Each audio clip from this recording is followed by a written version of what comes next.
fashion, bibilib ka, Paris. Kalokohan na naman yan. Nakita ko mismo eh. Ano na naman ang fashion sa Paris? Kung anong kulay ng buhok mo, siya rin ang kulay ng damit mo. Grabe naman, kalokohan na naman. Nakita ko itiniterno. Ibig mo sabihin, pinapas yung kulay ng buhok sa damit? Oo. Halimbawa yan, itim ang buhok. Itim ang damit. Pareho. Yes. Kung pula buhok. Pula rin ang damit. Kung dilawang buhok. Dilaw din ang damit. Paano kung walang buhok? Wala ring damit. Burlesque na yan. Itiniterno nga eh. Fashion show eh. O Chicago, naka-invento ng isang uri ng chemical. Ihalo mo sa metal. Makakain mo na yung metal. Sandali. Ibig mo sabihin yung metal, nilalagyan ng chemical. Tapos, kinakain nila? Mismo. Saan yan? Chicago. Chicago.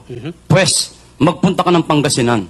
Metal mismo, walang chemical, kinakain sa Pangasinan. Pangasinan? Pangasinan! Metal mismo, walang chemical, kinakain sa Pangasinan. Anong klaseng metal? Metal bus na nga pala. Metal bus ng saluyot. Metal bus ng kamote.